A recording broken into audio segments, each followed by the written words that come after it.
കേരളത്തിനെതിരെ പറയുമ്പോൾ പ്രധാനമന്ത്രി നരേന്ദ്രമോദിക്കും രാഹുൽ ഗാന്ധിക്കും ഒരേ സ്വരമെന്ന് മുഖ്യമന്ത്രി പിണറായി വിജയൻ.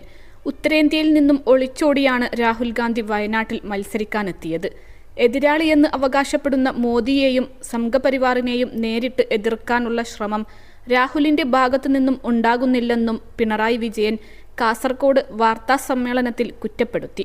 സ്വന്തം പാർട്ടിയുടെ നേതൃസ്ഥാനത്ത് നിന്നും നിർണായക ഘട്ടത്തിൽ ഒളിച്ചോടിയ നേതാവ് എന്ന പേരുദോഷം മാറ്റി രാജ്യത്തെ നയിക്കാൻ പ്രാപ്തനാണ് എന്ന് വിശ്വസിക്കാൻ തക്ക ബലമുള്ള നിലപാട് രാഹുലിൽ നിന്നും ഉണ്ടായിട്ടില്ല എന്നതാണ് ഉയരുന്ന പ്രധാന വിമർശനം. ഉത്തരേന്ത്യയിൽ നിന്നും ഒളിച്ചോടിയാണ് രണ്ടാം തവണയും രാഹുൽ ഗാന്ധി വയനാട്ടിൽ മത്സരിക്കുന്നത്.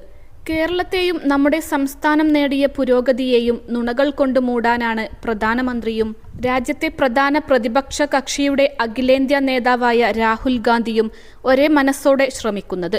കേരളത്തിനെതിരെ സംസാരിക്കുമ്പോൾ ഇരുവർക്കും ഒരേ സ്വരമാണ്.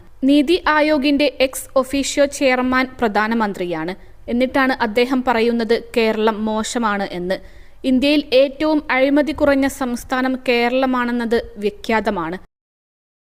+2 ഡിഗ്രി കഴിഞ്ഞവർക്ക് വേൾഡ്സ് ഫസ്റ്റ് AR/VR ക്ലാസ് റൂമിലൂടെ സ്മാർട്ട് ഫോൺ എഞ്ചിനീയർ ആവാം. കൂടുതൽ അറിയാൻ വിളിക്കൂ ബ്രിഡ്കോ ആൻഡ് ബ്രിഡ്കോ. ഏത് റിപ്പോർട്ട് പ്രകാരമാണ് കേരളത്തിൽ അഴിമതിയാണെന്ന് മോദി പറഞ്ഞത്?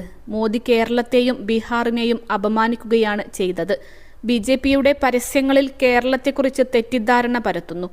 സാമ്പത്തികമായി കേരളത്തിന്റെ കഴുത്ത് ഞെരിക്കുകയാണ് കേന്ദ്ര സർക്കാർ ചെയ്യുന്നത്. എന്നിട്ട് അവർ തന്നെ സാമ്പത്തിക പ്രതിസന്ധിയുടെ പേരിൽ കേരളത്തെ ആക്ഷേപിക്കുന്നു. പ്രതിപക്ഷ നേതാവ് VD സതീശന്റെ തലക്ക് എന്തോ പറ്റിയെന്ന് മുഖ്യമന്ത്രി പിണറായി വിജയൻ പറഞ്ഞു. പറയുന്ന കാര്യങ്ങളിൽ വിശ്വാസ്യത വേണം.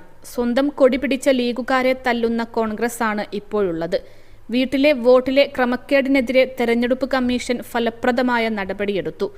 തെരഞ്ഞെടുപ്പ് കുറ്റമറ്റതാക്കാൻ തെരഞ്ഞെടുപ്പ് കമ്മീഷന് സംവിധാനങ്ങളുണ്ട്. എല്ലാ തെറ്റിനെയും തെറ്റായി കണ്ടുകൊണ്ടുള്ള നിലപാടാണ് സർക്കാർ സ്വീകരിച്ചിട്ടുള്ളതെന്നും മുഖ്യമന്ത്രി പറഞ്ഞു. 21 ലക്ഷത്തോളം സന്തുഷ്ടരായ ഉപഭോക്താക്കളും 2 ലക്ഷത്തോളം തിമിര ശസ്ത്രക്രിയകളും പൂർത്തിയാക്കിയ മലബാറിലെ ഏക കണ്ണാശുപത്രി അൽ സലാമ ഹൈ ഹോസ്പിറ്റൽ റോഡ്.